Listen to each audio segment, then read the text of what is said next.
বন্ধুরা, journey with মৌসুমি চ্যানেলে আমি তোমাদের সকলকে স্বাগত জানাই। আশা করি সকলে খুব ভালো আছো।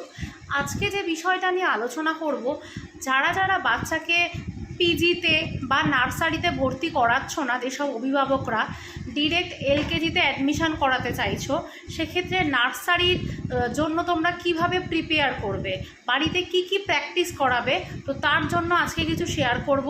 নার্সারি পার্ট 1 কিছু ওয়ার্কশিটস। আমি কিন্তু আমার মেয়ের 4 ইয়ারে অ্যাডমিশান করিয়েছিলাম এলকেজিতে। ওর কিন্তু কোনো প্রবলেম হয়নি। হ্যাঁ, ও লেখা শেখার পরে স্টেপ বাই স্টেপ আমি ওকে এইভাবে প্র্যাকটিস করিয়েছি। তোমরা কিন্তু এগুলো বাড়িতে কালারফুল করতে পারো আরও, ক্রেয়ন দিয়ে বা স্কেচ পেন দিয়ে। সেক্ষেত্রে কিন্তু বাচ্চারা কিন্তু খুব আনন্দ পায়, ওদের একটা ইন্টারেস্টও গ্রো করে, মানে এগুলো করতে পড়ার ব্যাপারে। আর আমি তোমাদের সাথে এখানে কিছু কনভারসেশনও শেয়ার করেছি। মোটামুটি নার্সারির যা সিলেবাস থাকে আমি নেক্সট পার্টে আবারও শেয়ার করব, যাতে তোমরা ভালো করে বুঝতে পারো যে কী আছে। এই ভিডিওটা দেখেও তোমরা মোটামুটি আইডিয়া করেই নিতে পারবে কী কী নার্সারির থাকে।